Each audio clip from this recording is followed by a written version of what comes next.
कारण जैश ए मोहम्मद के सरगना मसूद अजहर को जोर का झटका लगा। भारतीय सुरक्षा बल ने मसूद के पुलवामा आतंकी हमले के मास्टरमाइंड और करीबी मोहम्मद इस्माइल अलवी उर्फ लंबू को एक एनकाउंटर में ढेर कर दिया। लंबू आईडी यानी इम्प्रोवाइज्ड एक्सप्लोजिव डिवाइस बनाने का एक्सपर्ट था। भारतीय जांच एजेंसियों के मुताबिक 14 फरवरी 2019 को पुलवामा में सीआरपीएफ के काफिले पर हुए आतंकी हमले में शामिल कार में लंबू ने ही आईडी फिट किया था। मोहम्मद इस्माइल उर्फ लंबू के मारे जाने का सीधा सा मतलब यह है कि भारतीय सुरक्षा बल ने कश्मीर में मसूद के आतंकी नेटवर्क की कमर तोड़ दी है।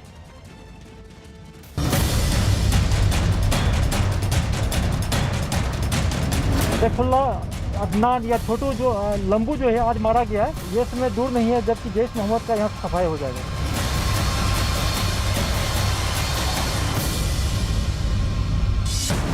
पुलवामा हमले का मास्टरमाइंड ढेर, मारा गया पुलवामा हमले का गुनहगार। जैश सरगना मसूद अजहर का रिश्तेदार मुठभेड़ में ढेर। जैश कमांडर लंबू मारा गया।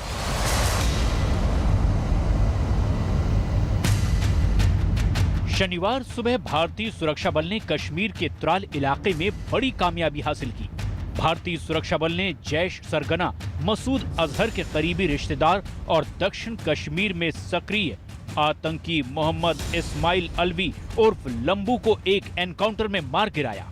मोहम्मद इस्माइल अलवी उर्फ लंबू आतंकी संगठन जैश ए मोहम्मद से ताल्लुक रखता था और आईडी यानी इम्प्रोवाइज्ड एक्सप्लोजिव डिवाइस बनाने का एक्सपर्ट था।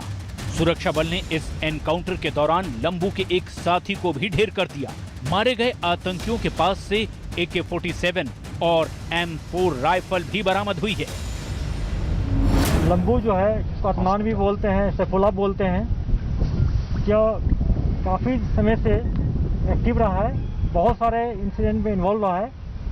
मैं इसका हिस्ट्री बताना चाहूँगा कि जनवरी 2017 में यह सकरगा सेक्टर से कश्मीर वैली में इन्फिल्ट्रेट किया था और तब से यह साउथ कश्मीर में काफ़ी एक्टिव रहा है।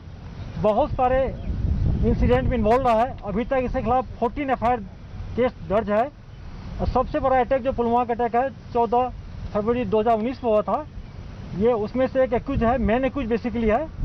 पुलवामा अटैक में टोटल 19 एक्यूज है, जिसमें से 7 टेररिस्ट अभी तक मारे जा चुके हैं। सैफुल्लाह अदनान या छोटू जो लंबू जो है आज मारा गया है। खुफिया एजेंसियों को ये जानकारी मिली थी कि पुलवामा के त्राल के नागबेरान तारसर के जंगल में कुछ आतंकी छिपे हैं। जानकारी मिलने के बाद सुरक्षा बलों ने इलाके को घेर लिया। इतना ही नहीं, आतंकियों को घेरने के बाद सुरक्षा बलों ने उन्हें आत्मसमर्पण करने का मौका भी दिया, लेकिन जवाब में आतंकी लंबू और उसके साथियों ने सुरक्षा बल पर गोलीबारी शुरू कर दी। जवाबी कार्रवाई में सुरक्षा बल ने लंबू और उसके एक और साथी को मार गिराया। आईजी विजय कुमार के मुताबिक मोहम्मद इस्माइल अलवी उर्फ लंबू को उसके साथी फौजी भाई भी बुलाते थे। कश्मीर पुलिस के मुताबिक जैश सरगना मसूद अजहर का ये रिश्तेदार कश्मीर में कई आतंकी वारदात में शामिल रहा है। सुरक्षा बल एक लंबे वक्त से आतंकी लंबू की तलाश बेहद शिद्दत के साथ कर रहे थे। दिसंबर 2019 में लंबू सुरक्षा बल के साथ हुई एक मुठभेड़ में बच निकला था।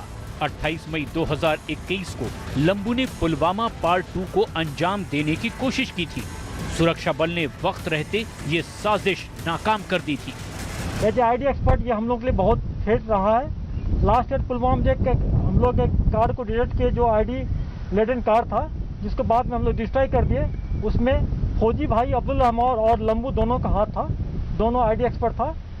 रिसेंटली एक इंसिडेंट हुआ है लास्ट मंथ, जिसमें हमारे एक SPO फयाज को मारा और उसके वाइफ को, उसकी बेटी को 27 जनवरी को। उसमें लंबू का, मैंने उसी टाइम वहाँ जब मौके से कहा था जैश का हाथ है, लंबू के इशारे पर इसको मारा गया था।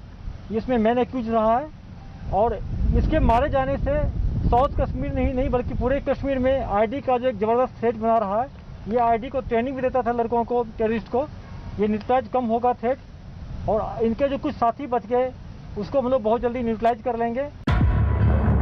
भारतीय जांच एजेंसियों के सूत्रों के मुताबिक मोहम्मद इस्माइल उर्फ लंबू ने 14 फरवरी 2019 को पुलवामा में सीआरपीएफ के काफिले पर हुए आतंकी हमले में शामिल कार में आईईडी फिट किया था। जैश सरगना कारी मुफ्ती यासीर के मारे जाने के बाद लंबू को कश्मीर में जैश की कमान सौंपी गई थी। मोहम्मद इस्माइल उर्फ लंबू जनवरी 2017 में कश्मीर में दाखिल हुआ था। लंबू पुलवामा के त्राल इलाके में काफी लंबे वक्त से सक्रिय था। मोहम्मद इस्माइल अलवी 6.5 फीट का था, इसीलिए उसके साथी उसे लंबू कहते थे। जैश सरगना मसूद अजहर ने लंबू को कश्मीर में जैश के नेटवर्क को मजबूत करने के लिए भेजा था। इसके अलावा लंबू को नए लड़कों की भर्ती और उन्हें आईईडी बनाने की ट्रेनिंग देने का काम भी सौंपा गया था। इतना ही नहीं, लंबू पर कश्मीर के युवाओं का ब्रेन वॉश करके उन्हें आत्मघाती हमलावर बनाने का जिम्मा भी था। लंबू अफगानिस्तान में तालिबान के साथ अमेरिकी फौज के खिलाफ जंग भी लड़ चुका है। ये एक अच्छी डिजाइन है। यहाँ से लड़कों को ले जाओ, वहाँ पर ट्रेन करो, उसके बाद में उनको टेररिस्ट बना करके भेज दो। ये सारे बच्चे तकरीबन 40, अभी फिगर बताएंगे आपको आईजीपी साहब। कई बच्चे उस टाइम पे यूथ हमारे यहाँ से उधर गए, उनको प्रॉपर सर्टिफिकेट दिया गया फॉर वीज़ा के लिए, पढ़ने के लिहाज से गए थे, बट उनको टेररिस्ट बना करके यहाँ भेज दिया गया। कई लड़के उसमें से न्यूट्रलाइज हो चुके हैं और मुझे यकीन है कि जो यूथ वहाँ से वापस सीधी तरीके से वापस आ जाएगा उसको वेलकम है। जो हथियार लेकर के आएगा उसको हमने न्यूट्रलाइज करना ही करना है। जिस तरह घाटी में आतंकी साजिशें एक के बाद एक नाकाम की जा रही हैं और चुन चुनकर सरहद पार से आए आतंकियों को ठिकाने लगाया जा रहा है, उसे देखकर भारतीय सेना के अधिकारियों को उम्मीद है कि वो जल्द ही कश्मीर से अब आतंक और आतंकियों का पूरी तरह से सफाया कर देंगे।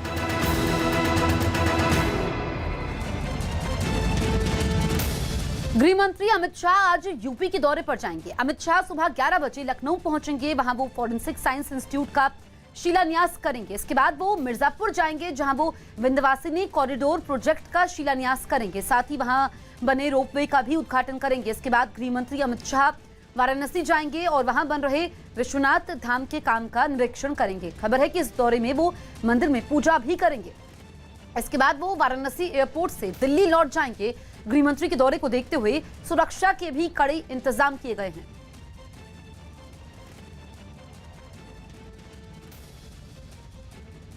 अपने दौरे को लेकर गृह मंत्री अमित शाह ने एक ट्वीट कर जानकारी भी दी। उन्होंने लिखा कि नरेंद्र मोदी जी की प्रेरणा से बन रहे काशी विश्वनाथ कॉरिडोर की तरह योगी आदित्यनाथ जी की सरकार द्वारा बनाए जा रहे मां विंध्यवासिनी कॉरिडोर का शिलान्यास होगा। इससे ये शक्तिपीठ आध्यात्मिक पर्यटन का एक प्रमुख केंद्र बनेगा और कई परियोजनाओं का लोकार्पण और शिलान्यास होगा। देश के अलग अलग इलाकों में कुदरत का कोहराम जारी है। कहीं सैलाब की कहर है तो कहीं पहाड़ों पर बादल फटने के बाद सब कुछ तहस नहस हो चुका है। बारिश, बाढ़ और लैंडस्लाइड के बाद बर्बादी का ये मंजर एक बार फिर इस बात की तस्दीक कर रहा है कि कुदरत की ताकत के आगे इंसान किस कदर बेबस हो जाता है। ऐसे मुश्किल वक्त में सबसे ज्यादा मुसीबत या तो पहाड़ पर रहने वाले लोगों को झेलनी पड़ रही है या फिर मैदानी इलाकों में नदी के किनारे रहने वाले लोगों को।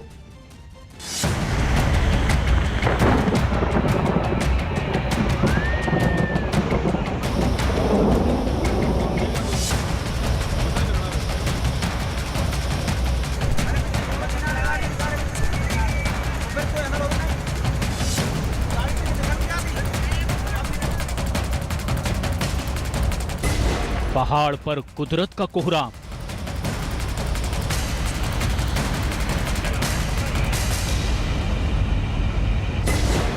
मैदान में लहरों का हाहाकार,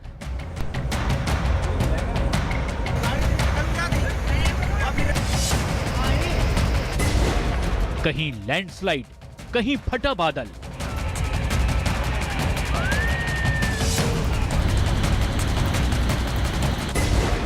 जुलाई में जानलेवा मौसम।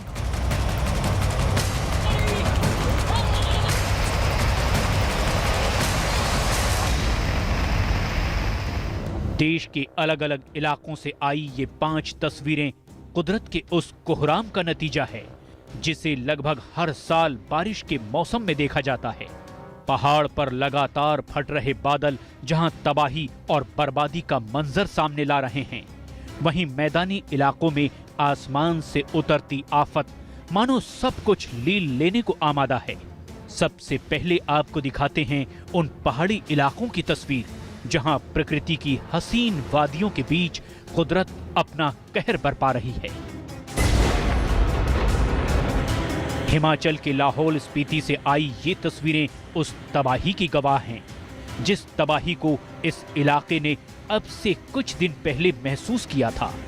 बादल फटने के 4 दिन बाद भी यहाँ बर्बादी का खौफनाक मंजर पसरा हुआ है।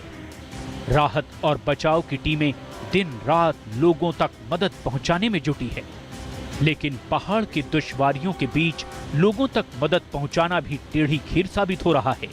बादल फटने के बाद पुल बहने की वजह से दोनों किनारों पर रहने वाले लोगों का संपर्क टूट चुका है, जिस वजह से लोगों को खासी दिक्कतों का भी सामना करना पड़ रहा है। ये लगभग 5 जगह से इफेक्ट हुआ था। तोबिन नाला जो एक छोटा सा नाला था, वहाँ पे बहुत बड़ा फ्लैश फ्लड आया था, जहाँ पे हमारे 4 जवान शहीद हो गए थे। उसके बाद इसके आगे 4 पुल हैं।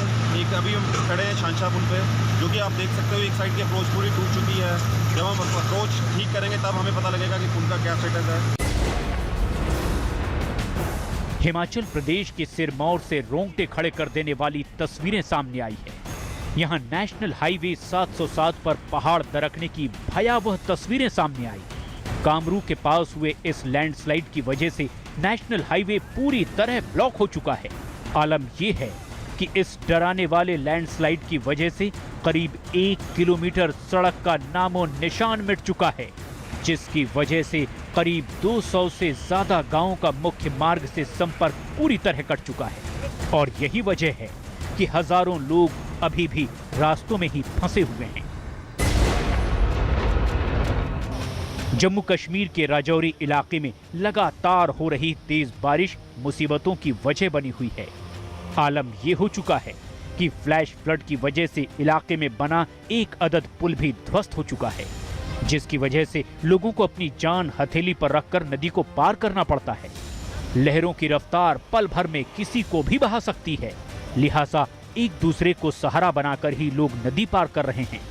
इस गांव में जो ये नाला है, ये मतलब इस नाले की वजह से इस गांव को बहुत नुकसान हुआ है। जैसे कि आप देख रहे हैं कि ये हमारा ब्रिज था एक, मतलब गवर्नमेंट की तरफ से एक यही ब्रिज है जो हमें निर्माण में दिया गया था। उसके बाद या पहले कुछ भी हमें नहीं दिया गया। तो हमारी सरकार से यही प्रार्थना है कि इस ब्रिज का निर्माण फिर से अच्छे से किया जाए। जम्मू कश्मीर के त्राल से आए इस 22 सेकंड के वीडियो को भी देख लीजिए। बादल फटने की वजह से इलाके में भारी तबाही हुई है। पहाड़ों से उतरा ये सैलाब पल भर में अपने साथ सब कुछ बहा कर ले गया। इस दौरान सैलाब की रफ्तार इस कदर तेज थी कि पुल का हिस्सा किसी खिलौने की तरह बह गया। इस छोटे से पुल के बह जाने की वजह से गांव के लोगों को आवाजाही में अब खासी दिक्कतों का सामना करना पड़ रहा है। पहाड़ पर उतरी आसमानी आफत के बाद अब रुख करते हैं राजस्थान का, जहां सवाई माधोपुर में भारी बारिश के बीच रोंगटे खड़े कर देने वाली तस्वीरें सामने आई। यहां उफनती नदी के बहाव में फंसने से एक लड़का बह गया। बताया गया कि पानी के तेज बहाव के बीच लड़के ने नदी को पार करने की कोशिश की, लेकिन लहरों की रफ्तार इस कदर तेज थी कि लड़का पानी में बह गया। हालांकि इस दौरान लड़के को बचाने के लिए गोताखोरों ने भी रेस्क्यू ऑपरेशन चलाया, लेकिन लाख कोशिशों के बावजूद लड़के को बचाया नहीं जा सका। राजस्थान के धौलपुर में भी भारी बारिश के बाद बाढ़ की भयानक तस्वीरें सामने आई। यहाँ सड़कों पर सैलाब का ऐसा सितम दिखाई दिया कि किसी का भी कलेजा कांप उठे। इस दौरान पानी की तेज धार के बीच जब एक ट्रक ने लहरों को पार करने की कोशिश की, तो ट्रक के पहियों को सैलाब की टक्कर ने जाम कर दिया। जोधपुर से आई इन तस्वीरों को भी देख लीजिए। यहाँ बारिश के कहर ने ट्रेन की पटरियों को खासा नुकसान पहुंचाया। जोधपुर मंडल के गुड़ा गोविंदी मारवाड़ स्टेशन के बीच तेज रफ्तार से बह रहे पानी ने पटरियों को खोखला कर दिया है, जिस वजह से जोधपुर रूट की सभी ट्रेनों को डाइवर्ट कर दिया गया है। उधर राजस्थान के जयपुर में भी भारी बारिश ने मुसीबतें और ज्यादा बढ़ा दी है। यहाँ के कई इलाकों में सैलाब ने सड़कों को अपनी आगोश में ले लिया है। नजर जिधर तक जाती है वहाँ सिर्फ और सिर्फ पानी ही पानी दिखाई देता है। टोंक रोड पर मानपुरा गांव में भारी बारिश की वजह से सबसे बुरा हाल है। यहाँ बारिश का पानी सैलाब बनकर लोगों के घरों में दाखिल हो चुका है। कमर तक भरे पानी के बीच लोगों को आवाजाही में खासी दिक्कतों का सामना करना पड़ रहा है। उधर पश्चिम बंगाल के आसनसोल में प्रचंड बारिश के बाद सैलाब जैसे हालात पैदा हो गए हैं। सड़कों पर पानी ऐसे गुजर रहा है जैसे कोई बांध टूट गया है। दुश्वारियां ऐसी है कि घर हो या दुकान या फिर कोई दफ्तर, सब कुछ पानी की भेंट चढ़ चुका है। ये वाला जो सैलाब है इस वक्त बहुत ज़्यादा भयानक है। नदी किनारे के तमाम लोग अपने अपने घर बार छोड़ करके सामान जान बचा करके बाहर, अब जो रामायण स्कूल हुआ, मदरसा दीनिया हुआ, लाइब्रेरी हुआ, जो अभी उनको वहाँ पर लोग जो है बने रह रहे हैं। उधर देश की राजधानी दिल्ली में भी यमुना किनारे बसे इलाकों पर बाढ़ का खतरा मंडराने लगा है। हरियाणा के यमुनानगर में भारी बारिश के बाद जलस्तर में इजाफा होने की वजह से हथनी कुंड बैराज के गेटों को खोल दिया गया है। यमुना का जल स्तर चेतावनी स्तर से अभी भी ऊपर बना हुआ है। इस वक्त हम मौजूद हैं लोहे के पुल के पास और जहां से आपको यमुना का स्तर हम आपको दिखाएं। देखिए, यमुना का स्तर लगातार बढ़ा हुआ है। अगर आज की बात करें तो 2 लाख क्यूसेक से ज्यादा पानी छोड़ा गया है और अगर अभी जल स्तर की बात करें यमुना में कितना जल स्तर है तो सुबह 8 बजे तक का आंकड़ा हमारे पास है। 205.01 मीटर पर यमुना बह रही है। दिल्ली पर मंडरा रहे सैलाब के इस खतरे को देखते हुए शास्त्री पार्क इलाके से करीब 200 लोगों को निकालकर सुरक्षित जगहों पर पहुंचा दिया गया है। इसके लिए 100 से ज्यादा कैंप भी लगाए गए हैं। स्वास्थ्य विभाग की तरफ से यहाँ पर इमरजेंसी के लिए एम्बुलेंस लगाई गई है और इसके अलावा जितने भी लोगों को इवैक्यूएट किया गया है उनका कोरोना टेस्ट भी यहाँ पर हो रहा है। आप देखेंगे एक वैन यहाँ पर खड़ी है जो लगातार उन लोगों का कोरोना टेस्ट कर रही है जो यमुना किनारे से ऊपर जिनको कैंप में शिफ्ट किया जाना है। तो ये तस्वीर आप देख सकते हैं, यहाँ पर इनका कोरोना टेस्ट चल रहा है। अब जरा ये तस्वीर मैं आपको दिखा देता हूँ कि जिन 200 लोगों को यहाँ पर निकाला गया है इस इलाके से, उनको यहाँ पर शिफ्ट किया गया है। जाहिर है कुदरत की ये चुनौती फिलहाल थमती दिखाई नहीं दे रही है। झारखंड सरकार ने धनबाद के जज उत्तम आनंद की मौत की सीबीआई से जांच करवाने की सिफारिश की है। वहीं इससे पहले अदालतों की हिफाजत और न्यायाधीशों की सुरक्षा और संरक्षण सुनिश्चित करने के लिए सुप्रीम कोर्ट ने भी घटना का संज्ञान लिया था। दरअसल एक ऑटो चालक ने जज आनंद को टक्कर मार दी थी जब वो मॉर्निंग वॉक के लिए निकले थे।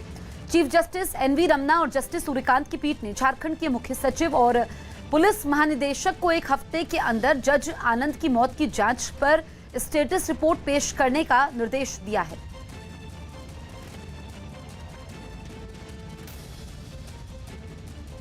गृह मंत्री अमित शाह आज उत्तर प्रदेश के दौरे पर जाएंगे।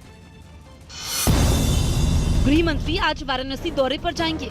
अपने इस दौरे में वो काशी विश्वनाथ मंदिर में पूजा करेंगे। साथ ही वहां बन रहे काशी विश्वनाथ धाम कॉरिडोर के काम को भी देखेंगे।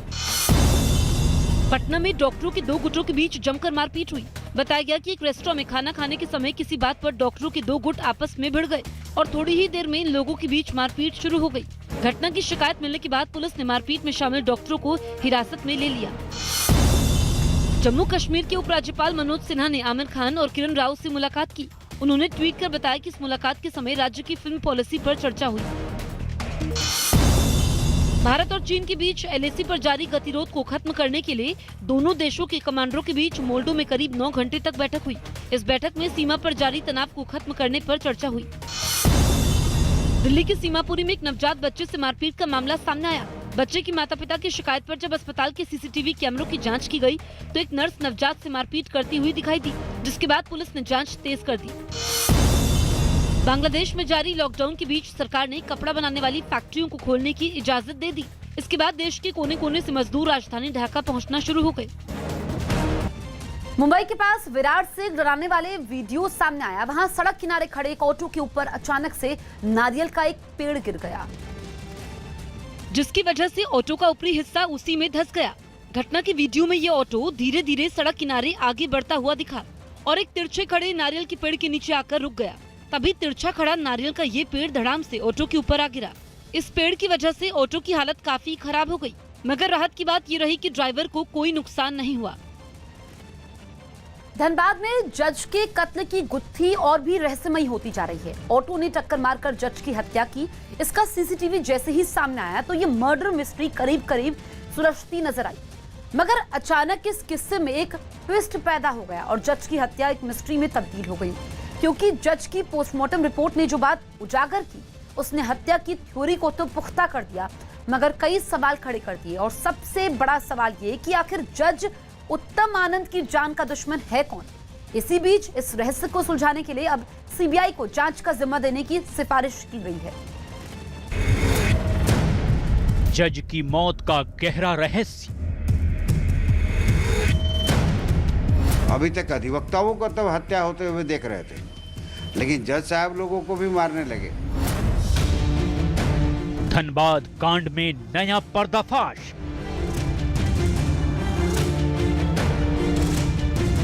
आपको दिखाते हैं कि आखिर यह पूरी घटना हुई कैसे। पोस्टमार्टम रिपोर्ट में उलझी गुत्थी। हम लोग सभी बिंदु पर इन्वेस्टिगेशन कर रहे हैं।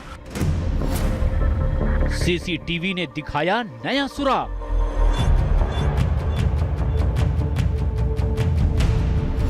सीसीटीवी में एक शख्स ठीक ऑटो के पीछे मोटरसाइकिल से जाते हुए दिखाई दिया है। शक की सुई बाइक सवार की ओर घूमी।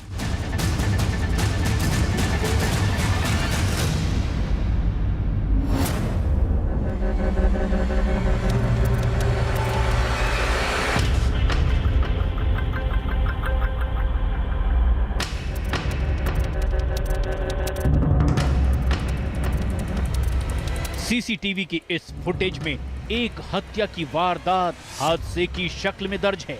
एक नजर में देखने पर सीसीटीवी की इस फुटेज में धनबाद के जज उत्तम आनंद की मौत एक मामूली सा सड़क हादसा जैसा नजर आती है।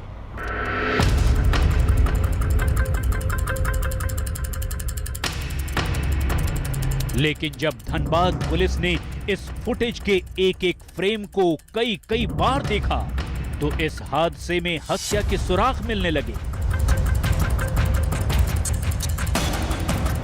मगर ये सुराग जिन सवालों को अपने साथ लेकर आए, उन्होंने धनबाद पुलिस का सिर चकरघिन्नी कर दिया।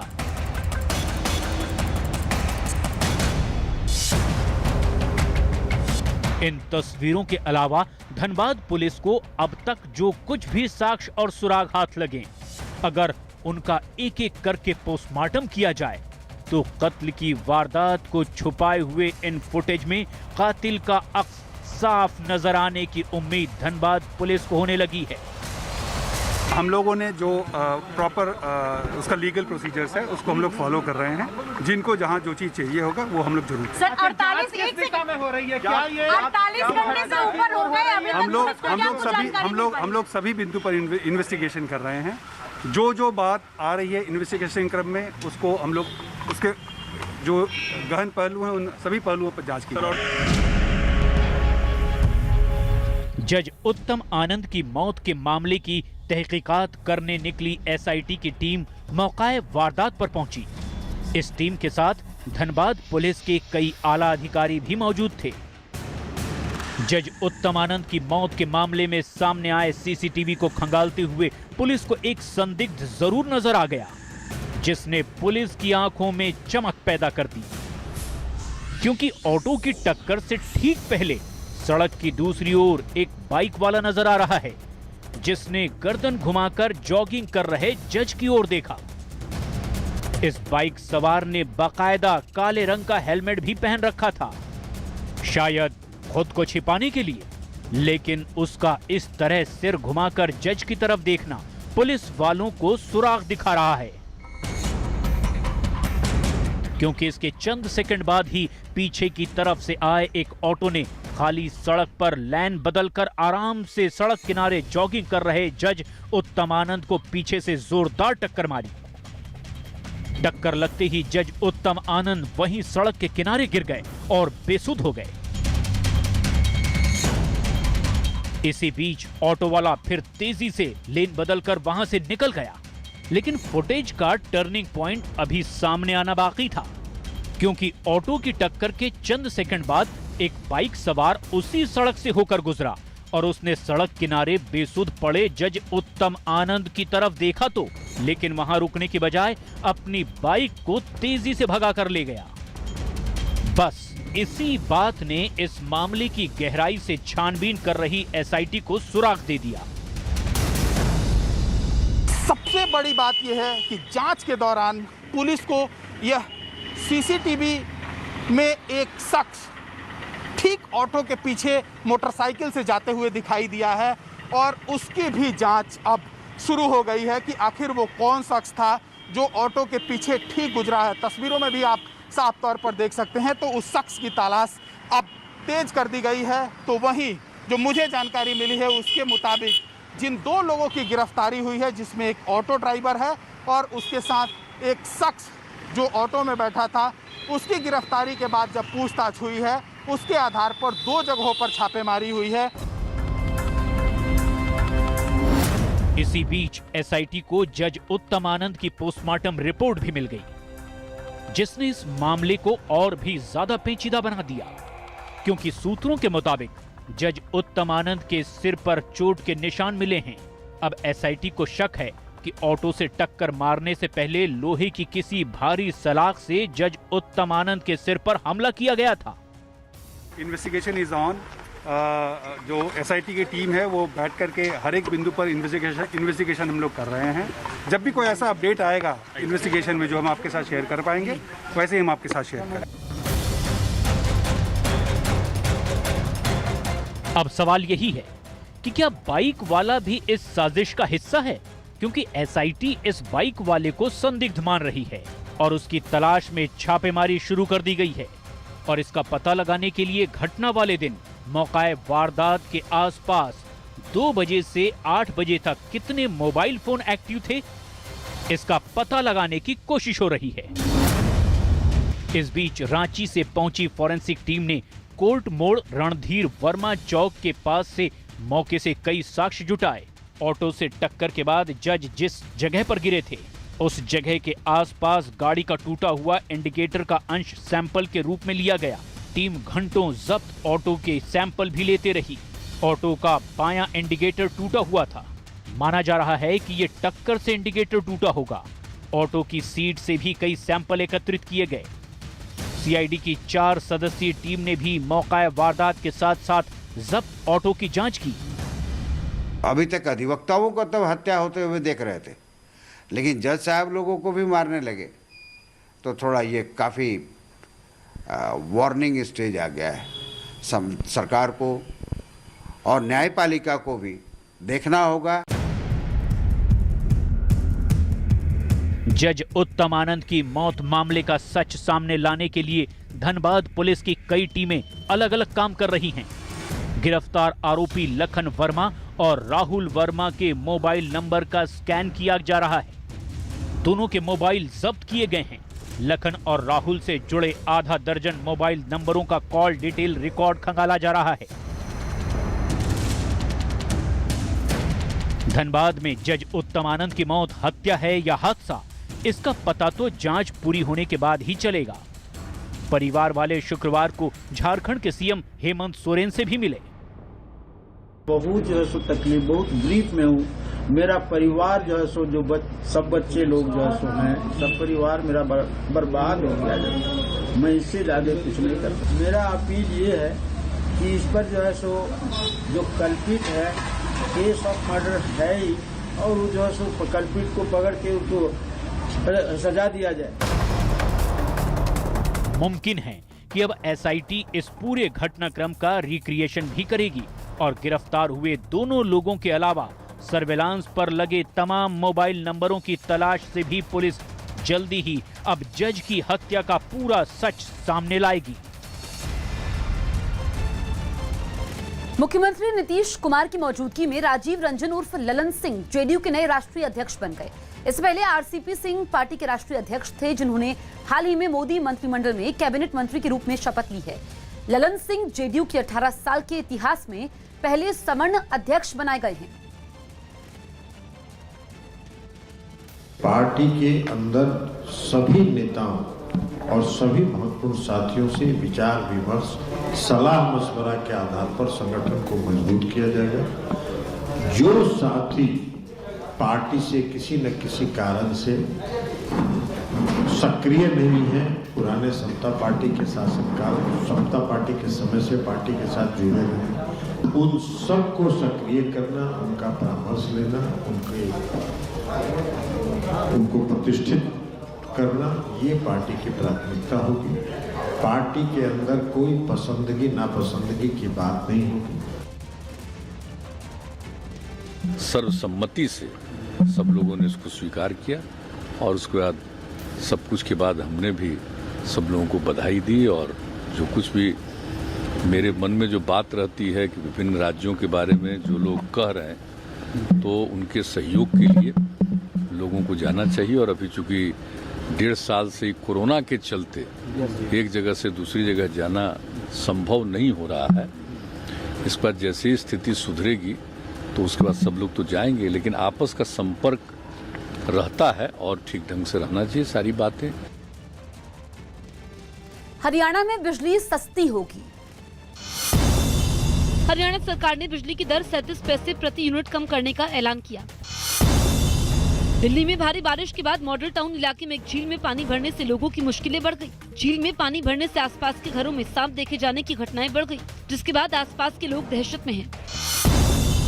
मध्य प्रदेश के सीहोर में परिवार के साथ पिकनिक मनाने गई एक महिला नहाते वक्त पानी में डूब गई। महिला के डूबते ही वहां हंगामा मच गया। लोगों ने महिला को ढूंढने की काफी कोशिश की, लेकिन उसके बारे में कोई पता नहीं चल पाया।